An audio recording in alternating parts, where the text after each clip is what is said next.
1 second, Cassie was beside Shay, and the next she wasn't. There was no indication she'd even gone down. It was only when she looked over, discovering the girl's absence, and skidded to a halt. Twisting her neck around, Shay found her friend sprawled on the ground behind her, a pool of something red and evil growing beneath her. Ducking down, she darted for her fallen friend, crouching to examine the wounds. Cassie had been shot 3 times, one through her shoulder, one in her thigh, and one in her abdomen. The reek of blood was strong. It was everywhere. The girl's shirt was soaked with it, the pool laying and expanding rapidly. The only sign she's still alive were the slight tremors in her figure. Shay? Cassie whispered, her voice ragged. Her breathing was shallow and irregular, the shaking of her body growing more severe. She's dying in pain. She doesn't deserve this. The temptation to look away was incredibly powerful. Yes. Don't you dare die, you hear me? I'm not sharing my seat in heaven. Her voice became weaker with each word. I won't, Cassie. I won't, Shay promised, wiping a tear from her cheek. The reek of blood was overwhelming now. There wasn't much time left. Her body and brain hummed with shock. I'm gonna hold you to that, okay?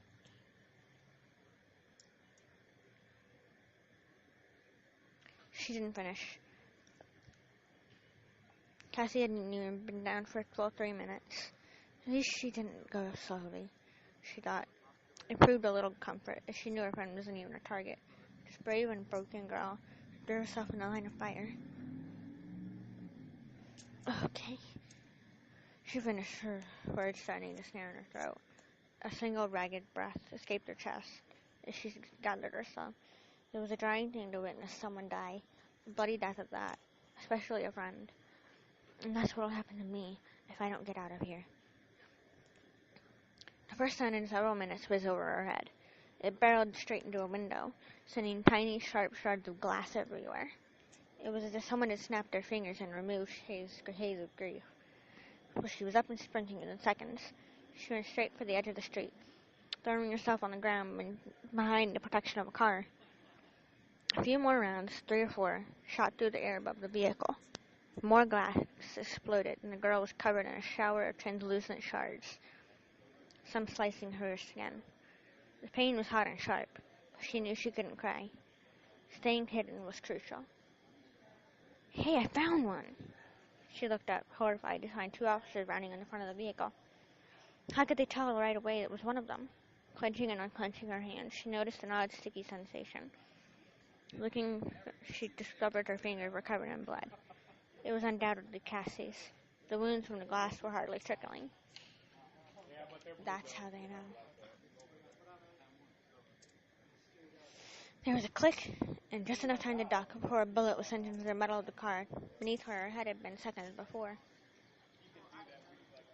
Another round was fired, and this time, pain exploded from her leg. The bullet had blown out a line of skin, running from the back of her knee to an inch above her ankle. It was a grazed wound, but a deep one, and the pain was nothing like Shay had ever experienced. Instinct drove shaking hands to reach her father's gun, tucked in her belt. Her hands found the metal, and she gripped hard, pulling the gun forward so the officers could see. Maybe the fear factor would drive him away, she did not know, but she prayed it would. This was the last resort. It was never the plan to shoot someone. She's got a gun, one shouted. She squeezed her eyes shut and fired. The noise was incredibly loud, as was the recoil, and she dropped the gun. Her ears rang painfully, but she brought herself to open her eyes. The cop who'd shot her was on the ground. He'd thrown her shoe and sock off beside him, a hole in his foot spilling blood on the sidewalk. She reclaimed her weapon, taking a few quick, deep breaths, and aimed at his comrade. Squeezing the trigger, she sent around into his foot as well. The officer howled with pain, and his vigor crumpled, hands flying to his wounded foot. She took one look at both of them, and she struggled to stand, legs screaming with protest. She didn't want to shoot anyone, but desperate times called for desperate measures. An apology rose, but she bit it back, knowing they wouldn't have apologized for putting a bullet in her skull. It had to be done. It had to be done. She wobbled forward, fresh pain surging through the room. Running would be a burden now. Her pace had undoubtedly been slowed. She was strong, and she knew she had to get away before the officers collected themselves. She began to jog, her stride lopsided and limp and noticeable. "Shay!" She halted and whipped her head in the direction of the voice. Carson was running toward her, Marina right behind. "Oh my God, you got shot!" Marina cried, scanning her friend's wound. She stopped running, the sudden movement angering her injury. Her teeth ground together in agony. "It grazed me, but it hurts. It's hard to run," she replied. The two looked at each other before flanking her, offering themselves as human crutches. Thankful for the gesture, she threw her arms across her shoulders, allowing her weight to be distributed between the two. "Where's Cassie?" Marina asked, looking for their friend. She lowered her eyes to the ground, shaking her head. "What's that supposed to mean?" She couldn't force the words to respond. Cassie and Marina were not that close, but the news would still stun her. "I think I know," Carson murmured grimly. She looked up to see him briefly point to the street, where Cassie's shirt was a beacon against the black. "Oh, God," Marina exclaimed, her eyes growing wide. She nodded grimly. The sight was far more gruesome up close. Marina and Carson had been spared. Carson was cut off by a metallic cling. A metal canister landed before the trio, rolling slightly before catching the crack in the pavement. They eyed it, confused, when thick, acrid smoke began to spill out of its mouth. "Get back!" she screamed, but an explosive burst of blinding light silenced her. She felt Marina and Carson scatter on either side, and she stumbled through the smoke, blinded from the flash and deafened by the detonation. Pain crushed her skull. Two hands found a metal and she collapsed against the car, her ears screeching. She knew she was vulnerable, but she was just too disoriented to act upon the knowledge. In 15 seconds, her vision began to filter back. Her hearing was back as well, although the ringing was still wailing in her ears. In the time it had taken to recover the smoke had grown incredibly thick, blinding her all over again. "Marina! Carson!" she cried, finding her voice was startlingly weak. There was a pause and nothing. Fear swelled within her, and she shouted their names again, still disoriented as she stumbled forward, seeking one of them in the smoke. A flashbang bang was not lethal, and although she'd never heard of one that released smoke as well, the explosion shouldn't have killed them. "Shay!" She recognized Marina's voice. "Marina, where are you?" she shouted back, taking a few more steps in the smoke. Her hands were outstretched, searching for the warmth of a body in the gray. "Over here." "Where is over here exactly?" Shay cried. The smoke didn't seem to be thinning no matter where she moved, and her disorientation proved it difficult to follow. "You sound like you're touching the wall now. Are you touching the wall?" Marina's voice was much closer and clearer. "Yes, I'm touching the wall," she said back. "Geez, all right. Move along the wall until it ends, and drop to your knees. The alley is clear of smoke." She nodded and began to move along the wall, her hands finding the curve at the end. Dropping in the toss, she found the corner of the alley, finding Marina sitting up against the wall of the building, a limp body to her left. The smoke was thinner here, but it took a moment for recognition to settle in. Then the gelled, dusky hair, long limbs, narrow features. Carson. A terrified squeal was forced out of her throat as she hurried towards him.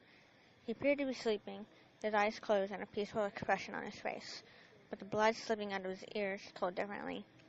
Panicking, Shay brought 2 fingers to his neck, hoping for a pulse. His heartbeat throbbed beneath her fingers. "He's all right, I promise," Marina began. "He was closest to the flashbang, so he must have gotten the worst of the effects. Big idiot simply stumbled into a wall. He knocked himself unconscious, so he likely has a concussion," she said, sitting back on her knees. Where he pushed her, and she made circles on his hand with her thumb, waiting for him to wake up. "Come on, please, wake up, Carson, please." She could hear the shouts of officers out on the street. Frustrated, the trio had seemingly gotten away. Carson groaned and rolled onto his back, his hand rubbing a growing knot on the crown of his head. The girls kept silent, giving a few minutes to come back. Jesus, did they throw a fucking flashbang at us? He said, ending with another groan. My ears are screaming. Yeah, and then in painful disorientation, you ran into a wall, Marina replied, a smirk on her face. She glared at her, and she faltered. But that doesn't matter. What does matter is you can get out of here. Carson, do you think you can run? She asked, her hand still resting on his. He looked at her, his brow furrowed with pain, and for a moment she expected him to say no. Instead, he nodded. Then let's get the hell out of here, Marina said, hooking her arm under Carson's. Shay did the same, and the girls helped him to his feet. He was stumbling. They made their way back to the street, the smoke almost gone. She reached for her father's gun, wishing to have it in her hand in case she'd need it again. She prayed she wouldn't. The cops weren't any more occupied with the trio, instead honing in on another cluster of faces. Katrina and Owen were weaving their way through cars, appearing virtually unharmed from their viewpoint. Kylie seemed to be nowhere in sight, same with Lelia and JC. There weren't many places they could be. Grunting with the effort, she managed to push back the pain of her leg and run. This thing's gonna get me killed. A few more rounds were fired, yet nothing seemed to place them in peril. After a while, it seemed like they gave up, for shots grew incredibly spaced apart. It dwindled down to a shot every few minutes. By that time, she reached a place where the asphalt sloped upwards, and the beginning of the bridge. Carson and Marina were already there, panting. Shay joined them, her hands instantly going to her knees as she stumbled over. Beside her, she could hear Marina muttering, "Shit," repeatedly, while Carson kept blinking in an odd, rapid way, as if the cloudy day was still too bright for his eyes. Now perched on a slight incline, she could see at a better angle. Previously missing, Kylie had joined Katrina and Owen. The three of them engaged in a flat-out sprint for the bridge, and JC and Lelia were inching past the vehicle before open road, cautiously looking at the cops every moment. She watched as the windshield of the car ate a bullet, sending Katrina, Owen, and Kylie diving down to shield themselves as glass exploded on them. Kylie's scream rang through the street, followed by the wailing of a car alarm. It was no doubt they'd scarcely dodged a bullet. Now pinned beneath two cars, the three refused to move, even with the officers advancing quickly. Katrina! Owen! Kylie! Come on! She shouted, hands cupped over her mouth. They looked up, but didn't budge. Kylie shook her head. God damn it. I've never met anyone who still acts like an idiot, even when there's people with guns 10 feet away. Marina growled. Of all people meant to survive a plague, who would have believed it would be Kylie? Kylie, Carson responded, a grin hovering on his lips. Her eyes watched from her boyfriend back to the trio in danger. They hadn't moved. Taking a deep breath, she retrieved her weapon, clicking the safety off. Someone was going to have to take action, or their friends would be slain before their eyes. Marina, who has better aim, you or me? She asked, running her thumb along the metal texture of the gun. It was oddly soothing. My dad took me to the range more than yours did, she replied. You're not asking me to shoot anybody, are you? Her voice was drenched in worry and sprinkled with fear, just as hesitant to shoot someone as Shay. No, hit something directly near them to distract them, so the airheads can get out of there. I'll probably end up hitting one of our guys. I think Kylie's the only literal airhead. Shut up, Carson. Both girls silenced him in unison. Marina extended her hand and Shay placed the gun in her hand, palm, relieved to have a killing machine out of her control.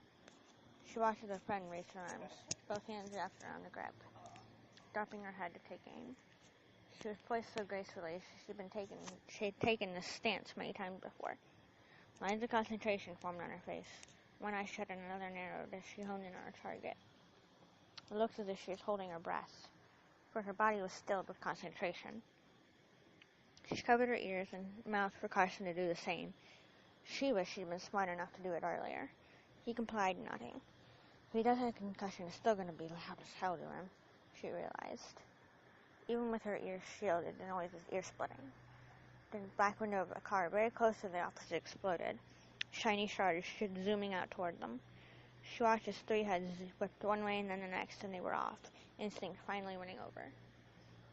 Laylee and JC also seized their opportunity and joined up with the others about halfway there. Marina shot at the cops again, this time aiming toward the street to the right of the officers. Her bullet missed by a wide berth, but it was enough to bewilder them further. The others continued to move swiftly, legs pounding over the ground. She watched with bated breath. Everything was going so well now. They were in the home stretch. Shay felt relief wash over her as the others surrounded them, each seemingly all right. Laylee and JC were unscathed, with the exception of a scraped knee, while Katrina had a cut on the right side of her forehead, likely from a shard of glass. She didn't seem to pay heed to any of the blood on her face. Her knees and elbows were scraped, too, and a fresh bruise on her collar. Owen was also scraped and bruised. Someone stop them! 8 heads whipped around to see several officers rushing towards them, closing the distance quickly. She twisted around, prepared to run, but was met with bumper-to-bumper traffic almost immediately. As far as she could see, the bridge was very congested, angry blares of car horns rising up from the distance. Shit, she muttered, dismay gnawing at the pit of her stomach. That was going to make things a lot more difficult.